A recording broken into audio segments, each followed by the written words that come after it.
So for the first time in its history, the international team from the Sri Chinmoy One Us Home Peace Run is going all the way around the world, and it's going to visit all 44 countries in the Southern Hemisphere. And so I was very fortunate to be part of the team as it started in Bali, and so I went to Vanuatu, the Solomon Islands and Papua New Guinea. And it was the first time that the Peace Run had been in those countries for a long time.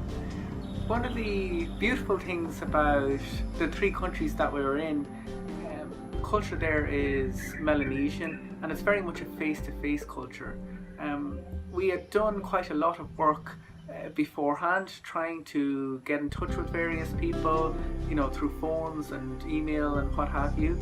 But particularly in Vanuatu and Papua New Guinea, things only picked up once we actually got on the ground and actually met people face to face, and people could actually hold our peace torch and make a wish for peace. And then once people were able to experience the run for themselves, within seconds they knew what to do.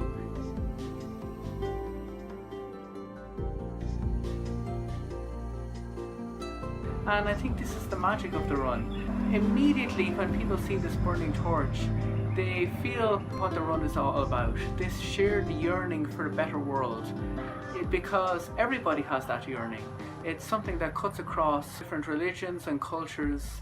It's something that we all want. And so we ended up visiting in each country lots of schools, lots of different community groups, church groups. We were very fortunate to take part in a running race in Port Moresby in Papua New Guinea. In the Solomon Islands, we were extremely lucky to have an amazing organising committee made up of people in the education sector that work in the Ministry of Peace and National Reconciliation, that work with civil society groups. Especially in Papua New Guinea, we really didn't have a lot of contacts, we didn't really know what to do, but actually even before we started our run, we were just getting a bite to eat somewhere, and in comes one of Papua New Guinea's oldest journalists for his afternoon cake and coffee, and immediately he sees this torch and his face just lights up, and he starts asking about the run, and that leads to an interview, and we really felt it was a very auspicious beginning.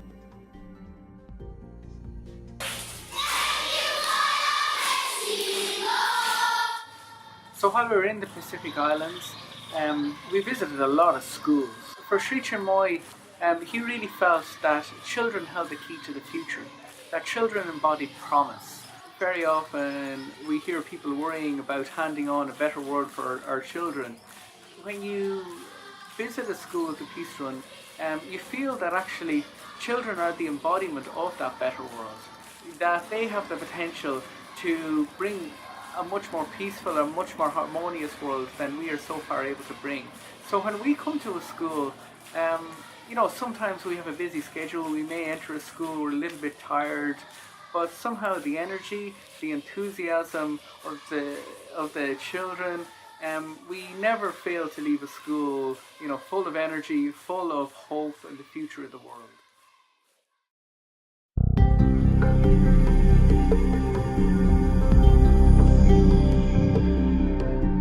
Being on the Peace Run and being able to be in contact, you could say, with the soul of a country, with the hopes and dreams of its people, it definitely really changes you as a person. You open yourself to the good qualities that country has to offer. It's friendship, it's love of sharing, it's love of personal contact, it's love of smiles. I think it's definitely going to have an effect on how I interact with people in my own life. Once I go back to my regular job, I think it's definitely going to make me a kinder person, a happier person, and for that I have to say I'm extremely grateful, to have been able to visit those countries.